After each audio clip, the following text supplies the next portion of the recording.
All right, guys, we're back here on Southeastern 16, presented by FanDuel. Max Barr joins SEC basketball reaction. The Tuesday night's games, at three of them, quite a thriller. One of them, not so much in the other two. Max, it's raining outside, as you can tell. You see by my jacket here. I had to take the trash out this morning, just a few minutes ago, and pouring down rain. It's a pretty nice day in Brooklyn, New York today, but a little cold. Probably a little bit colder than, probably quite a bit colder to be honest. It's like 29 last night. There's your weather report from Southeastern 16 to start your Wednesday. But we are going to get into the three games from last night. Tennessee, a comeback double overtime win against Texas A&M. Alabama, it's slippery slope a little bit early, but the Tide do what they usually do. And they answer the bell, Max. What do you know? Another team that answers the bell, getting a win on the road. And also Florida, well, we don't want to say we told you so, folks, but the Gators in the Final Four gut bracket yesterday, probably not a big surprise based on Gators just took it to Oklahoma. So, yep, Gators are back. Tide back. A&M Vols. Interesting game. I don't. That's a one way to put it there, Sam. Sam describes it, question mark, a thriller? That was a war crime, is what Sam says. So, let's start there because, yeah, that was an interesting game, to say the least. Tennessee gets a 87-82 double overtime win over the Aggies. Just a wild game. We're going to maybe let the free throw number slide a little bit here, Max. We did get a 74 free throw performance. It was double overtime. So, yeah, just keep in mind. So, yeah. I've got a few different takeaways on this game. This game was a tough one to analyze.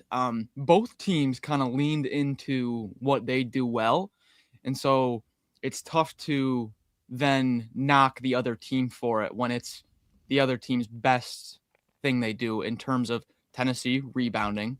Without Mackenzie Mbaka, we said that in the preview. The drop off from him to Ruben Dominguez rebounding wise is really big.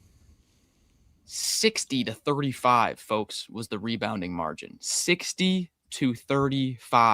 was the rebounding margin.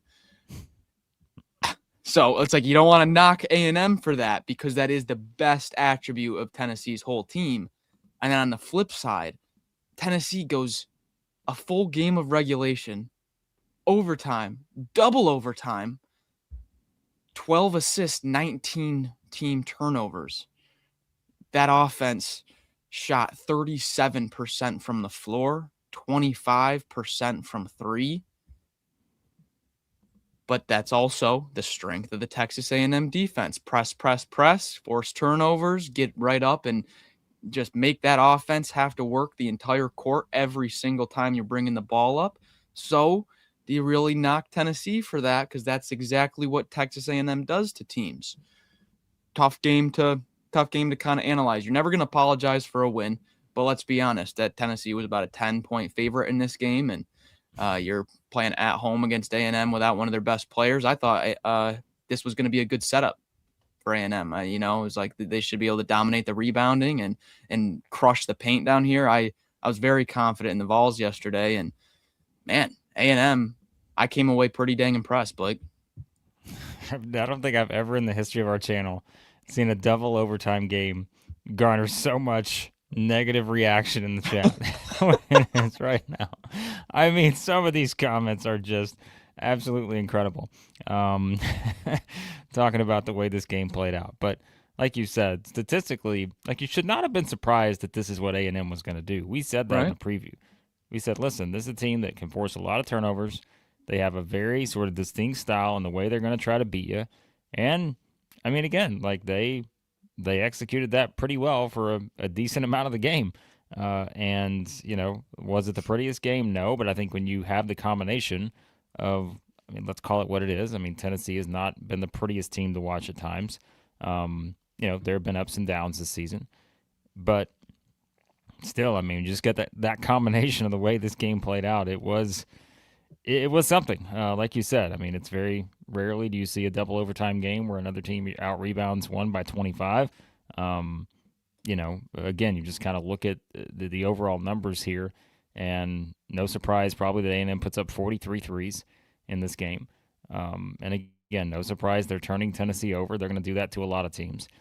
So it was one where length of the game, it goes 3 hours here, over 3 hours, 3 hours 2 minutes, the official total there for anyone curious. But I still think like this was one. It's gonna feel like a big missed opportunity for Texas A&M. But at the same time, like for Tennessee, again, kind of knowing where they were at coming off of that loss at Florida, loss maybe putting it lightly. They had to have with this one, and we mentioned for all the reasons why, just kind of based on their upcoming schedule. They play Kentucky on Saturday, then they do get the midweek off next week, but then it's like you're at Alabama, you're at Georgia, then you're playing what could still be a hot Auburn team. So, you have to win your games at home, and Tennessee found the way to win. But yeah, it was quite an adventure to get there, to say the least, for the Vols. So. Yeah, let's highlight a nice game from Bishop Boswell. Rick Barnes was on him after his last performance. He comes out with a double-double, 13 points, 11 boards. Akpara also with a double-double, 10 points, 12 boards. And then Nate Ament with maybe his best offensive game with 23 points. Didn't hit a three, still really struggling with his shot, but was able to get to the free throw line 11 times, 7 rebounds. Did have 4 turnovers to only 2 assists, but I thought that was one of Nate's better games. But Barnes was not happy. He had a lengthy post-game press conference, did Barnes. I think it went almost like 15 minutes. Was not happy with Dwayne Brown. Said Dwayne was just straight up not ready to play in this game. Sat him right down, didn't bring him back in. Said he was not happy with JP Estrella. Said JP made a few turnover mistakes that were just so frustrating for a coach because they had just told him, hey, don't do this, don't put the ball on the deck. And then what does he do? He goes, puts the ball on the deck, and it gets stolen. Was not happy with Amari Evans. His defense. Said Amari Evans just got blown. He was in there for defense, kept getting blown by and allowing Texas A&M paint touches. So, hey, you're gonna against a good team like Texas A&M. Let's not, sugarcoat it. Good team, even though they're down a key guy. Good team, and to have your coach come out in your post-game press conference and just kind of rip apart the team, just was not Rick Barnes was not happy. You'll take a win, right? You'll take it. What about Nate Ament coming out of this? Thoughts on just kind of where he sits right now in the overall scheme of things for this Tennessee team? I mean, that was the thing, right? You watch kind of an early portion of the game, you're just kind of like, man. But then it's like, hey, I mean, he winds up with 23, obviously played a big factor in them winning the game, just based on kind of his play down the stretch. And yeah, I think that's been I think we were even texting about this. It's just what do we make of kind of where he's at? Let's say, I mean, what are they? They've played 17 games. We'll say basically halfway through the season because we're going into tournament and all that at the 35 game mark or whatever. I don't know. I think it would still kind of TBD as to what the long term, I guess, scenario is going to be for him. Is it just simply at this point hey, he's going to be your second guy to Jacoby Gillespie, but yet there will be some games where it's like Gillespie's not making shots, like in this one, it goes 2-11 from 3, and Ament has to either take over or you're probably going to lose. And I feel like that's kind of just the scenario that we have now with Tennessee. Yes, there's some other guys, like you said, that could step up, whether it's Boswell or whoever. But, I mean, is that just kind of where we're at versus a 1A, 1B situation with Gillespie and Ament? Is it kind of like Gillespie's clearly your guy, but you're going to have Nate Ament do what he did kind of at the end of this game and find a way maybe to kind of fuel them to the win, and that just kind of is the setup, so... Yeah, Barnes did say it was a bit of a maturity game for them. He said he thought they grew up in this game. So you do have that. And, Nate's not shooting well. He's 19 of 70 for 27% on the year. In 4 SEC games, he's 2 of 11 for 18%. And so what do you look for him to do? Start searching out contact. just get to the line, impact the game in other ways, get to that mid-range. No one can guard you. 6'10", rise up and hit that mid-range. And he did that in the overtime.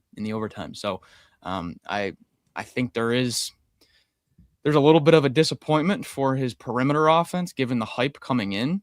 But at this point, I think I was texting you, like, is Nate Ament just, is he what he is at this point? I mean, we're more than halfway through the season, and I think extremely versatile, 6'10", 210-pound kid that has a great mid-range and can draw contact is what he is. I don't know if we're going to see this three-point number, go from 27% to 35, just in the middle of conference play here. I think he's just got to kind of lean into what's working now. All right. Cheap shot artist. What a comment from the cheap shot artist. Labeling it aggressively lazy basketball. So that's one way to put it on that. I don't know if I'd agree with that, but anyways, all right, you guys are having your fun with this game. Again, 87-82, double overtime. We mentioned Tennessee's upcoming schedule is, their next 4 games. Circle them all. Again, home game against Kentucky on Saturday. They get the midweek off at Alabama, at Georgia after that, then come back for Auburn at the end of January. So, yeah, those are 4 big ones for Tennessee coming out of this. And then for Texas A&M, you don't want this 3-0 start to all of a sudden turn into a couple losses, right? Well, they go to Texas on Saturday. We'll see what happens tonight with the Longhorns and Vanderbilt. Then Texas A&M comes back home for Mississippi State and South Carolina next week. So, it's one of those where if A&M can bounce back here, find the way to win on Saturday, Max, I think you're looking at a very likely scenario that they're 6-1, basically heading into that Georgia road trip at the end of the month. So that's where, again, we always say in SEC play, what's going to separate the contenders from the pretenders? You can't let one of these losses turn into 2, into 3. And, I think that's where if A&M can just find a way, win it by a point on Saturday at Texas, this team's going to be sitting in a very good position entering February. So, yep, going to be interesting to see if they can kind of push it forward on that. They're 2 overtimes away from being on a 13-game win streak. Right. That's what we said, man. Like, and that's, I mentioned again, is, we can play the what-if game with everybody, but it's like, how many times are you playing that SMU game over? Are you losing by 13 in overtime? Right? Just, so... Bucky did bring up a good point that I never really put much thought to, but it did have a huge impact on this game. As Agee, Griffin, Clements foul out, Jakari Lane had 4, Marcus Hill had 3. The double bonus should reset for overtime. I'd never really put that much thought into this, but it's a new game. We're starting overtime now. The bonus from the second half should not carry over into the extra 5 minutes. He mentioned that. He was like, because he got asked, like, how come you couldn't force as many turnovers in overtime? And he was like, well, they were in the double bonus and we didn't want to just put them on the line. So you can't play as aggressive. And I'm like, wait, why is that a thing? You should not carry over. Yeah, I don't disagree with that. Because, again, if you've got some, which, it's an SEC game. Pretty much every game is going to be the double bonus by the end of the game. Let's call it what it is. So, like, if you want to kind of reset and just have a smooth 5-minute overtime, that's the way to do it. But, yeah, so who knows? All right, so there you go. Tennessee gets a big win. A&M going to try to bounce back at Texas on Saturday. Okay, next up, the Florida Gators. 96-79 win at Oklahoma. It wasn't that long ago we mentioned Oklahoma kind of as a sneaky team on the rise. And, well, that has changed a little bit because Oklahoma's now lost 3 in a row. They lost by 19 at Mississippi State, lost by 7 at A&M, and now they've lost by 17 at home against Florida. And, again, if you're talking about where the Gators are now versus where they were, I don't know, even a month ago, which, again, I think for some reason – I think they're, speaking of like lazy, I think there's been a lazy sort of narrative on Florida in that, well, they have 5 losses. But if you really dive deep into the losses and understand that you're just not looking at the loss column for this team, they're losing by a point at Duke in a game where they, again, pretty much felt like they probably should have won. They're losing by 4 against our gut bracket national champion from yesterday, UConn. They're losing by 6 against still unbeaten Arizona. And, the 2 on the road at Missouri, sure. But the last 3 games, they've scored 92, 91, and 96. And if that's what we get from Florida moving forward, I'm not saying they're going to score at least 90 in every game the rest of the season. Nobody's beating them. They're going to win the SEC, and it's game over. Because they have looked like they've looked really good. Let's call it what it is. They've looked like a machine again, and they're up, basically 30 in the second half in this game. Boogie Flan, everybody was wondering what's the bounce-back performance from him. Goes for 15, 7 assists, 5 rebounds, couple steals, active in this game. Sir Tommy H. represented on the Legend Show with Big Gator EJ, one of the finest shirts we've ever seen assembled. 21 and 7 for Tommy H in this one, hit 3 threes. The Gators are bringing it right now. And they still aren't shooting. They're doing the Defensive Player of the Year. Yes, as noted by Chris. Yes. Past 4 games from 3 for Florida. 7 makes at 26%, 6 makes at 24%, 9 makes at 30% flat. And then against Oklahoma, 6 makes for 27%. They are in the bottom 11 nationally in 3-point shooting percentage. Their season percentage is 27.9%, and in SEC play, it's 26.9%. It's been a little bit worse. It has not even come close to mattering in the past 3 games. That's how absolutely destructive this front court rotation is. That's how elite it is. It's the best front court rotation. I got to go back a long ways. I can't even think of a front court rotation off the top of my head that is as dominant as this one is here for Florida. Porter Moser said in the post game, he said the most underrated aspect of it is their passing. Condon with 6 assists, their interior passing. They bring one up at the top of the key, and within 2 seconds, an immediate high post pass into Rueben, where all he's got to do is just turn to one shoulder, and he's got the basket. Tommy H out on the wing. They never stop moving. The offensive movement, even without 3-point shots falling, such a tough team to defend, especially given a roster setup like Oklahoma, where they're kind of a perimeter-oriented team and don't have the bigs. We did get Kirill Ilatantsev, the Russian guy that joined in late December, 17 points, 4 of 4 from 3, out of nowhere. Kept this score respectable in the second half there. Oklahoma did come out and fight a little bit more in the second half. That first half was just brutality. But Boogie Fland, again, another good game, 15 points, efficient. He had an O rating of 121, 7 assists, only 1 turnover. The team assist numbers were crazy. 20 team assists to only 17 turnovers. That's about as efficient as it gets for the Gators this year. Rolling, Blake. They're rolling again. They're rolling, man. I want someone to talk me out of putting Big Rueben on the first team All-SEC at this moment. I don't care how many points guys were scoring out there. The impact this guy has on the game is, it's something.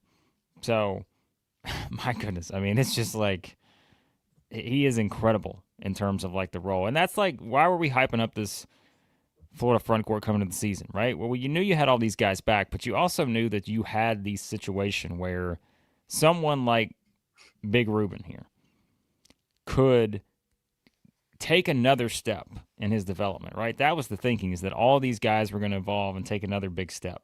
And like, look at the difference. And like, obviously he played a key role last year, but look at how he has thrived now in this more expanded role and what he's doing. Again, it would be the SEC Defensive Player of the Year. There would be no debate right now. Yeah. I don't even know there'd be a close second based on what he's done to this point. And so like, you've got all that working. You got Tommy H, who is thriving in his new role. Yep. You got Alex Condon out there again, I think in terms of just pure skill set, a very unique skill set type guy in terms of all the things he brings to the table. And then you have the luxury of having Han Logden come off the bench. Now you got your star and Boogie Flan playing well. You got Big Herb out there, Max Barr, 3 straight games in double figures. I mean, look out. Hey, bet responsibly. We always like to use those 2 words. Yep. Right now, any side of the plus money on Florida to win the SEC, I'm taking. I don't care what it is. I don't care if it's plus 105. Right now, they're plus 280. You could have got it at plus 700 a couple weeks ago. Yeah. But plus 280, I think it's good value because it's still Florida. And again, we'll see what happens on Saturday. I don't know that it matters what Vanderbilt does tonight. I could still see Florida as the betting favorite heading into that game on Saturday. We don't talk about Micah Henlockton enough, Blake. No, because look who's in front of him. It's just ridiculous. This guy is playing unreal right now. So to get ranked nationally in the KenPom statistics, you have to play at least 40% of team minutes. Micah Henlockton's at 36.6. So he's just under like the national minutes threshold for what you have to do to get ranked nationally. If he just played a little bit more, if that minute percentage was just up towards 40%, he'd be the number 2 offensive rebounder in the country, only behind Arizona's Tobe Awaka. Rueben, right now, does qualify for the minutes threshold, and he's ranked 13th in the nation in offensive rebounding. They've got 2 of the top 13 offensive rebounders. And that doesn't count Condon or Tommy H., who do put in their fair share as well. It's just lethal. Oh, and then one of those offensive rebounders is also the far and away front runner for SEC Defensive Player of the Year. This is that bedrock that we were talking about on why we had them number 1 in the league preseason. Didn't expect the shooting to drop that far off, but this is the front court we expected. Best in the country. Well, shout out to Jeff. $5 super chat. I think we missed the super chat from Jeff a couple days ago. I apologize, Jeff. I don't remember what you asked, but here's the thing, guys. Like, we just obviously as we've grown a little bit, we get a lot more comments, and sometimes we just miss some of these, and we try not to. But the super chats. Good morning, go Gators. I think that tells you all you need to know. It's a good morning for Gators fans here, as it should be. Indeed. And yeah, I mean, and look, I'm going to combine this into Daryl's comment here. They go 111 from 3, those 2 guards. Still dominated. What's the ceiling for this team? Well, Daryl, look, if you watched the gut bracket yesterday, Max and I both, gut-wise, had them in the Final Four. We did. And we had them getting beat by our eventual national champion, UConn, who survived last night in Blake advance. and I texted after that gut bracket, and we were like, we probably have discussed UConn for a total of 10 seconds this year. And that's how it shook out. It's the gut. You can't predict what the gut's going to do sometimes. Well, there's a phrase. But, like, I never in a million years maybe coming in. I mean, I guess I should have. They were number 1 seed. But I wasn't thinking UConn was going to be my champion. But that's just how we got there in the gut bracket. But, yeah, I think Florida's ceiling is they can get to the Final Four. Real quick before we move on from this game. I have been a big Porter Moser defender over the past 2 years. But after this game, I saw quite a few prominent Oklahoma accounts calling for Mr. Moser. And when you're looking at Oklahoma, just in terms of what they were through the 2010s, Lon Kruger only missed 2 tournaments from 2012 to 2020-21. This is now year 5 of Porter Moser, shaping up to be his 4th missed tournament in 5 years. When you're just looking at the Lon Kruger campaign compared to the Moser campaign, the standard has dropped off a cliff. Consider this, okay? What was all the conversation going on last season? It was about Porter Moser. Is he going to be back at Oklahoma? Talked about the fit. No one knew. Then what happened? They got off to a 13-0 start. And all of a sudden, everything's okay. And then you go 0-4 in SEC play. You wind up going 6-12. You make the tournament, So you can't fire the guy after making the tournament. And so this is a pivotal year. And I think, again, I just think it's a fit thing. I don't know. That was kind of the talk. It seemed like a couple seasons ago. Just didn't know if this was the right combination for both parties, perhaps. And you're not making it to the tournament this year at 6-12. And so they're 1-3 right now. They get Alabama on Saturday, which, I mean, they're going to be an underdog in that game. Next week, you've got two you want to talk about like the bottom falling out. If you lose both road games next week at South Carolina and Missouri, I mean, you're pretty much done for, right? So, yeah, like this is a big stretch coming up. And then it doesn't get any easier after that. Arkansas, Texas, at Kentucky, at Vanderbilt. I just don't see it. I don't see this being a tournament team. I could see this team finishing way outside of the tournament picture, and, we'll see what happens from there. So when I think of the Sooners, I'm thinking Buddy Hield. I'm thinking Ryan Spangler, Jordan Woodard, Trey Young, Isaiah Cousins. Who's their center? Kadeem Latin. That's who I really grew up on with Oklahoma in the mid 2010s. There, this is. But that was the pre-NIL era, and my question is, how much is Oklahoma putting in NIL wise for basketball? I don't know the answer to that. If you do know the answer, let us know. True. But I personally, I'm thinking it can't be on the level of some of these other. I don't know where they would rank. We'll find out, but yep, I think that's the problem. So good point.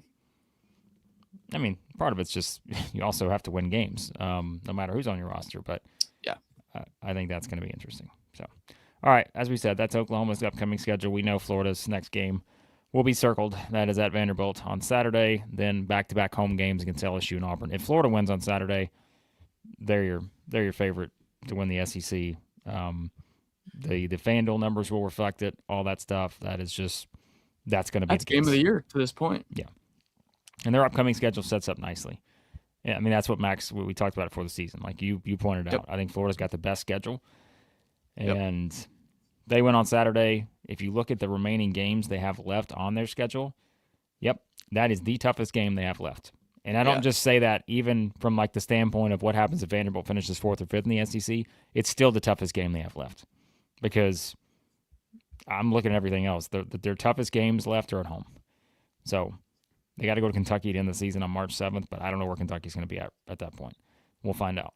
So you get Auburn, Alabama, and Arkansas all at home, and the only team you got to go to, I mean, A&M now is going to be not an easy game, but would be that Georgia game in mid-February.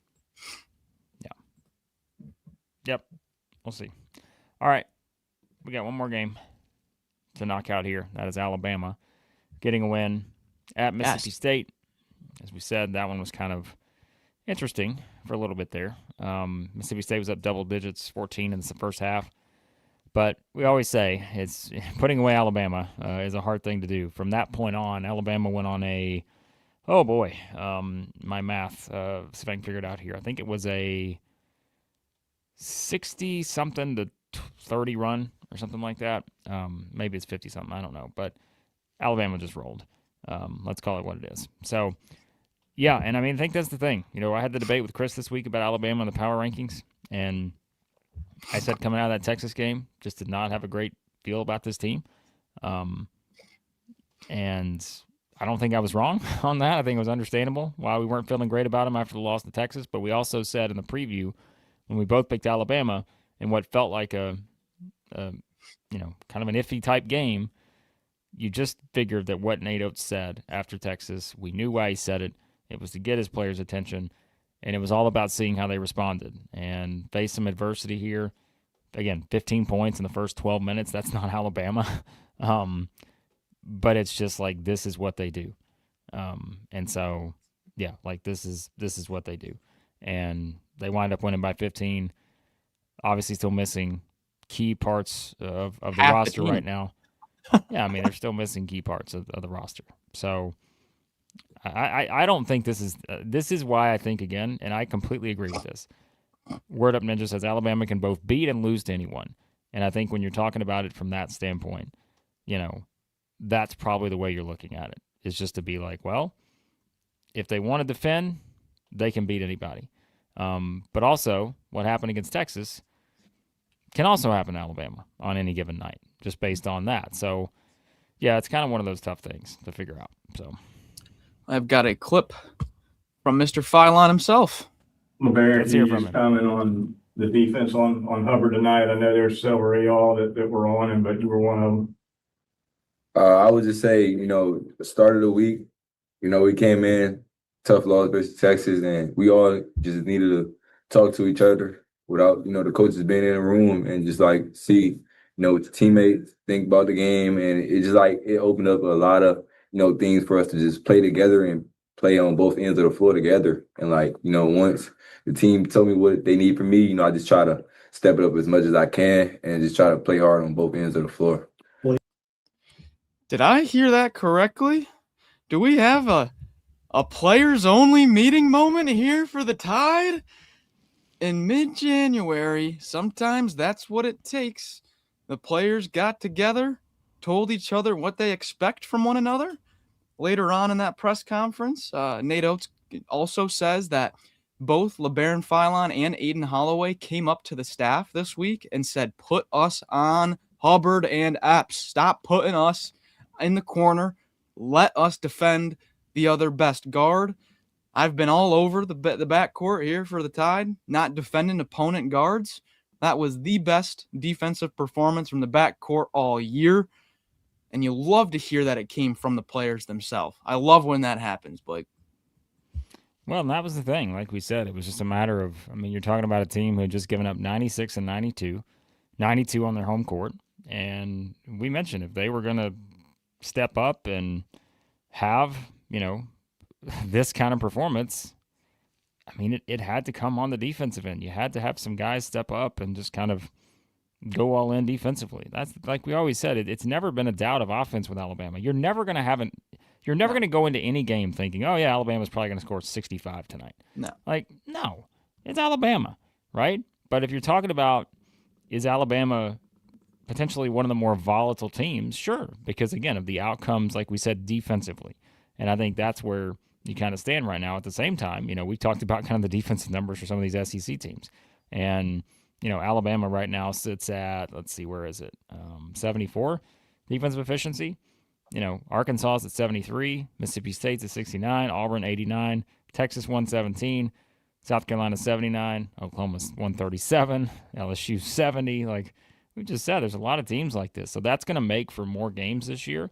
Like you're going to see Alabama, Texas again, meaning you're going to see games like that just feel like they catch you off guard, where you're playing a team that, has nothing going, but it's just you got a lot of teams defensively that can't string together a lot of great possessions in a row, and so it's going to open up more of those. But that's the thing is like this was a tough spot for Alabama because you felt like Mississippi State was going to be in a position to bounce back. They started off hot, and you're thinking, okay, but like I've said every other time I feel like we talked about Alabama this season, even in the Vanderbilt game, I'm like, why are people leaving when it's an 8-point game with a minute and a half to go? It's Alabama.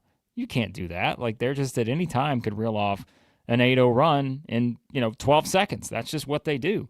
And so, yeah, I think it's going to be interesting. And I know, like, we can keep playing the what-if game in the chat about whether, Alabama doesn't have this or that. But, like, are we ever going to see it, though? Like, are we ever going to see this team get everybody back? Because, again, like, yes, I backed off of that after last week just based off of the two results. Yes, if they have everyone, sure, you can put the back up there and say they can be the best team in the SEC. But are they ever going to get there? That's just been the question, man. So the update from Oates was that Bristow's got a lower left leg injury and that he has no clue how long he's going to be out. He did say it could be a while for Bristow. For Taylor Bowen said that he's got I saw broken hand comments yesterday. None of those were confirmed, but Oates was like, he's got a big old bruise on his hand, and they're trying to get a pad, they're trying to work out a way that he can play with a pad on it or something on his hand. So Oates said, not 100% sure if TBB is going to play in the next game against Oklahoma, but definitely should be good to go after the midweek off, catching that January 24th game against Tennessee at home. So TBB should be back soon, but Bristow might be out an extended period of time. But honestly, with the way that Amari Allen has been playing basketball, you really don't need Bristow out there. This guy, forget the runaway Darius Acuff freshman of the year conversations. There is no runaway at all anymore with the way that Amari Allen has been playing the last 4 games. Double-digit points in every single game, multiple double-doubles. He's already got 2 double-doubles. Is at a positive assist-to-turnover ratio in every game. He's got a game of 4 blocks and 2 steals. This kid's incredible. Absolutely incredible. He just keeps getting better. Same with Sherrell. Just keeps getting better. Every game I come away, I'm like, Amari Allen, geez, you're blowing me away again. I thought I had my expectations set for you. Just keeps raising it. No. Darius Acuff did win the Freshman of the Week honors again this week. But again, if Amari Allen keeps this trend going, he's playing good, man.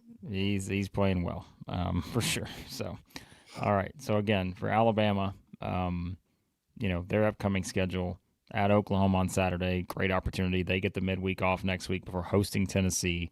Then they host Missouri. So I think Alabama's about to go on a little bit of a run here. And that's why last night's game was so pivotal for them, because it was one where you felt like, this goes one of 2 ways, right? You either are a team that just goes in the wrong direction here, gives up 90-something at Mississippi State and loses, or you kind of, again, answer the bell like so many teams have, win it, and now your schedule really sets up pretty nicely here for the next little bit. So, still unknowns with who's going to play, who's not on that, but yeah, we're gonna see. And the Mississippi State, that's why, for getting off to a 2-0 start was so important. But at 2-2 now, they've got a couple of those swing games coming up. Or they play Ole Miss at home on Saturday, then they go to A&M next Wednesday.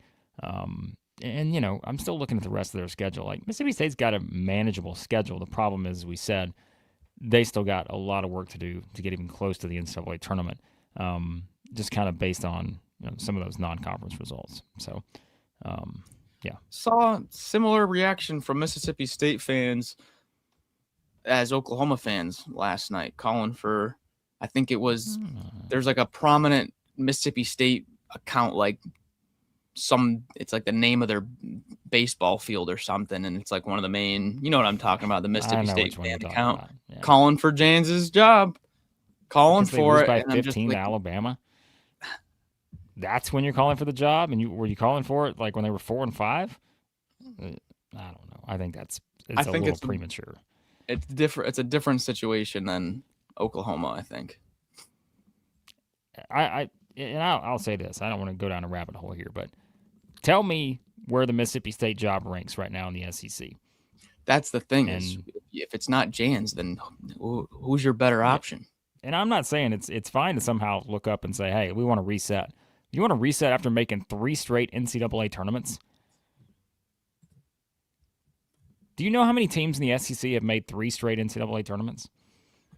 I mean, it's, the usual suspects, but beyond that, I don't know. I think it's too early for that. I do as well. Dude, the fan base 14, is there, though. 4 and 14 or something, okay, but they're 2-2 and just lost 15 at home to Alabama. I don't know. We'll see.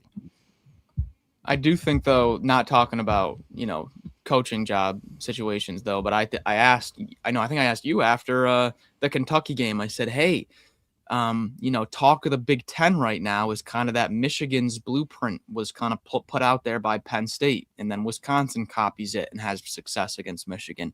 And I was like, okay, now Mississippi State was on a roll here, really leaning into Hubbard and Epps. Is the blueprint out? And now that's back-to-back games of really poor offensive efficiency where the defense is all over Hubbard, doubling them every chance they get, pushing them way out past the 3-point line.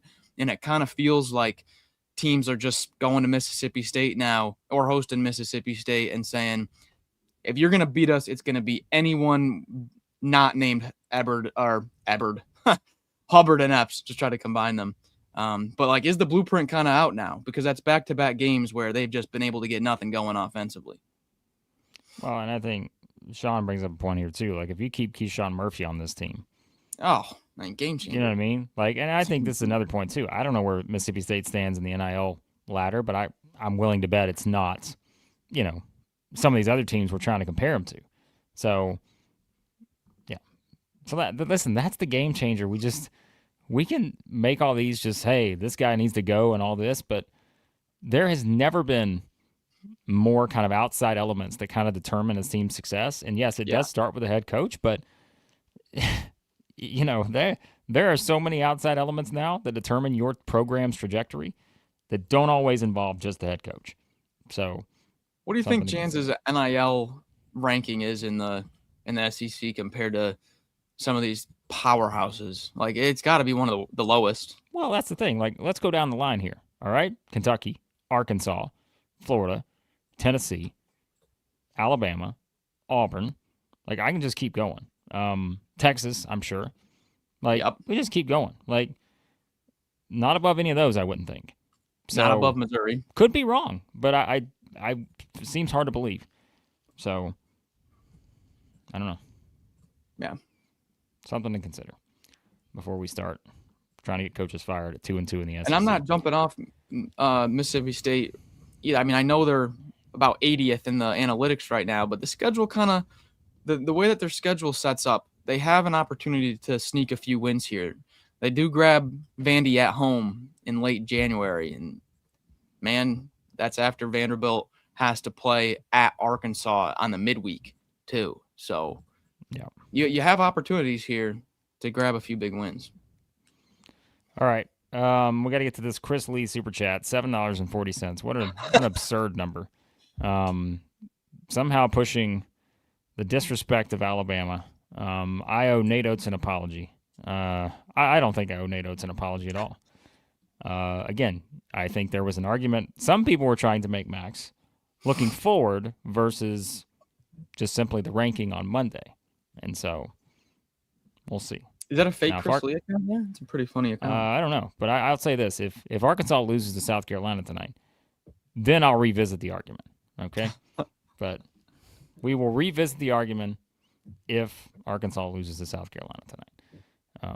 So we both picked Alabama. Let's point that out in the game. So, all right, let's continue on here. Chat's loving fake Chris Lee. They do love that. Okay. Hey, we got a huge night tonight. We do, and Brock's already just given us a starting lineup for the Cats. All right. Aberdeen, Oweh, Cam. Got a little Vitches action. Moreno. I mean, I think Kentucky fans would not push back on this lineup right here. So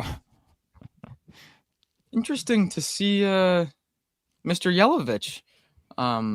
He's kind of had his minutes roller coastered around lately. Remember, it's not about who starts, it's who finishes. So. He didn't play the first two SEC games. Didn't even get on the floor. Now he's in the starting lineup. Yeah. The man from Zagreb. Here's your updated odds, by the way, for tonight's games. You do have, and I was looking at these earlier. I thought they were about what we expected, Max. There may be one surprise. But Kentucky, 4.5-point favorite at LSU. Dean Thomas, doubtful. Doesn't seem like he's going to play. So Auburn, 1.5-point favorite on the road at Missouri. I think that's about right, in my opinion. Georgia, 10.5 on Ole Miss. I thought that could be a little bit lower, but you pointed out the Georgia home numbers, and I think that's probably about right.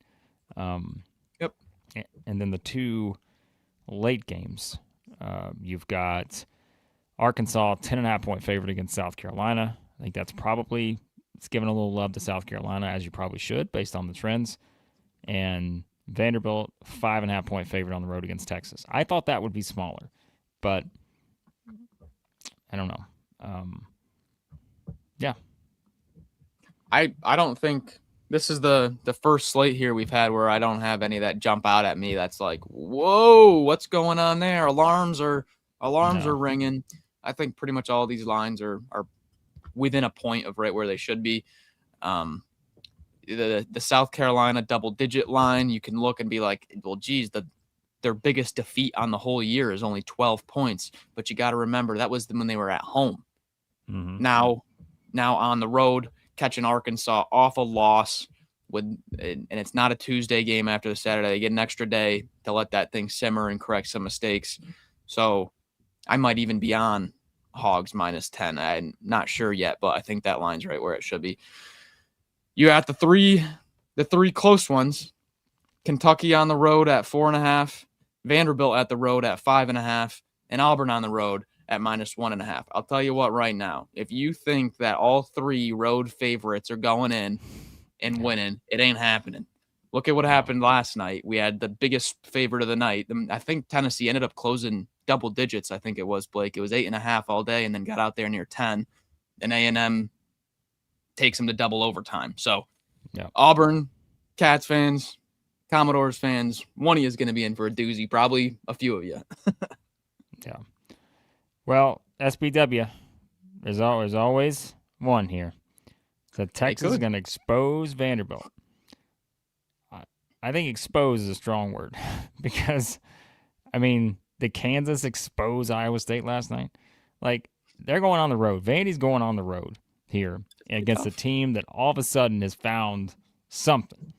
So anytime you have that set up, I don't know if expose is the word I would use, but like Texas can absolutely beat Vanderbilt. No question. But you guys have to go a little further on what you mean by expose. Like expose, what are we exposing for a 16-0 team right now? Go a little bit deeper with that, and I'll entertain it. I think it's more so like Texas has the strengths to find success against Vanderbilt's weaknesses in a matchup like this, in terms of Vanderbilt has front court questions defensively, and Texas is the #1 free throw shooting team in the nation in terms of how often they get there. So Texas, as a team build, what they find success in, it's in the exact area that Vanderbilt gets all this doubt. But I think at this point, I don't know, Sean. Memphis played well against Vandy, but to say that I think Memphis exposed them, I don't know if I would. What? Like they had trouble with the press for one game. Like I don't know. Listen again. I think you're right. Like yes, like because of Texas' ability to get to the free throw line. If people are still like, hey, I'm not buying Vanderbilt in terms of the front court, then this is a game that can happen. And let's be honest, the biggest one of all could be Saturday with Florida. But Florida could expose a lot of teams, whether you're 16-0 or 0-16. So it's going to be an interesting one because I think, again, this is kind of how many times have we said tough spot, tough spot, tough spot? This feels like a tough spot for Vanderbilt, especially ahead of that game against Florida on Saturday. And Texas is coming off the big win in Alabama. They've saved their season. And so it is. Like, this is probably one where if you are kind of looking at like a scenario where you're thinking, okay, maybe get a little value here, Max Barr. I think Texas is not a bad choice here. Like, because 5.5-point underdogs in this game, coming off that, and again, this kind of, you have a top 10 team on the road here, and we've seen what has happened already to some teams on the road in these spots. I don't know. I think it's a good situation for Texas, but they may, let's say, take advantage of a few things when it comes to Vanderbilt. I don't know. Expose may be too strong of a word, but we'll see. So, I think the best value on the board tonight, just from our friends at FanDuel, would be Kentucky's spread on the road. Just given you might only get one or two more games without Dean Thomas here. He should be back pretty soon. And when you look at if you just filter Torvik for the last 4 weeks of the season, the last month of basketball played here, LSU is 109th nationally. Their defense is 213th. So you have an opportunity here to the odds don't really reflect the LSU team on the court. And I think grabbing a road win that'll still count. I believe LSU is still quad one, but they've been dropping pretty fast. So I'm not sure if this is going to hold. But still, you got an opportunity to grab a road win here against a team that is pretty high in the analytics, but not playing like that on the court. I think there's some value for the Cats here. Yeah, LSU's 46 in the net right now. So Not playing like that on the court. no, they're gonna. That's why everybody's kind of stunned that LSU's in the tournament picture. You shouldn't be stunned because, like I said, there's a couple factors in their favor right now, but they got to start winning games. I mean, that's what it comes down to. So, yeah, that's a big one there tonight too. So, good slate. I don't know exactly how we're gonna approach it from a reaction standpoint. My guess is we're probably gonna have to do something tonight because doing 5 in the morning is just not realistic when it comes to reacting to these games. So we may do kind of our usual where we react to kind of the early slate after those initial sets of games. And then tomorrow morning, you'll get the 2 late games, which, again, if Vanderbilt, Texas goes the way we think it's going to, that game's going at least 2.5 hours with potential free throw attempts in that game, maybe. So that may be something that we'll probably react to that one tomorrow morning, no matter what. And, yeah, that's probably the thinking on that. Arkansas, South Carolina. I don't know how many free throws will be shot in that one, but it could be another game that takes a bit. So, yep. So there you have it. Our thoughts on tonight's action, thoughts on last night's action. You can get in on the action over at And Collar, AND, SEC16 or SEC16 for 16% off over there at And Collar. Great menswear. Remember, stretchy, affordable, and man, they make you look good. And that's what you're looking for here at And Collar. Go get all that fine stuff over there. They got the polos, the quarter zips, they got suits, they got pants, they got all kinds of stuff. Button-ups, my goodness. An incredible assortment. So go check them out. SEC16, 16% off. Over to And Collar and the Early Company, 100% off its sizing kit. Check out SEC or SC16 kit over there for 100% off the sizing kit. ROKFORM, ROKFORM.com, the world's strongest magnetic phone case. Extreme protection, super strong magnets. Rock Lock, secure mounting, SEC25, 25% off over at ROKFORM.com. Holly was watching Jayhawks Cyclones last night and now cannot hear Billis. See, the thing with Billis is that's a foul call, though, is he doesn't pronounce the L on it. It's just like a little whiny teenager. That's a foul. And he does it about 400 times a game. It's brutal on the ears, but glad Don't think we're gonna have Jay Billis on the show anytime soon. So we'll as a former play-by-play, I can speak on this issue. It is brutal to listen to, Jay. Well, there you go. There you have it. Additional thoughts from Max Barr on Jay. All right, we're out of here. Remember, become a member. You get all of our fine bonus content. Sam was asking if we're getting Blake Barr today. I can answer that with an emphatic no. You're not getting it today. We just got too much going on today to probably get to it, but we will do Blake Barr sometime this week. So remember, you can sign up, become a member. You have to be an MVP or legend to get the bonus content. I think we're getting Sam's Legend Show this week. So, boy, that'll be an experience in and of itself. Honestly, just watching that show may be worth the membership alone to see how that turns out. So, yeah, that's on the cards this week for the bonus content for members and all that good stuff. And our predictions live tomorrow. We'll have our Saturday predictions. Big slate on Saturday. Some huge games. Then we'll do those live for MVPs and legends tomorrow. And as we said, we'll come back tomorrow morning, probably reacting to the late games. Tonight, we will probably have a stream reacting to the early games. That is at least the thought right now. So I know some of you guys were asking when we're going to do them. We'll probably turn on your notifications, Brock.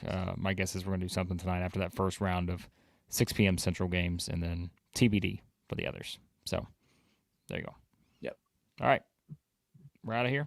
We appreciate you guys watching. And we'll talk to you soon here at Southeastern 16. Presented by, hold on a second, Big Gator EJ has a question. When are the Saturday reactions? So Saturday's slate, we've got Tennessee, Kentucky. Then we've got Vanderbilt, Florida. We will be doing reactions after those 2 games. That'll start the day.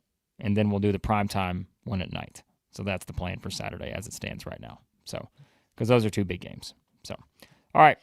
There you go. Alan wants to know where I got my chair. I think it was a Staples, Alan. I think it was a Staples chair. Could be wrong on that. Very comfortable for as long as we sit in these chairs. Now, thanks for watching. Southeastern 16, presented by FanDuel.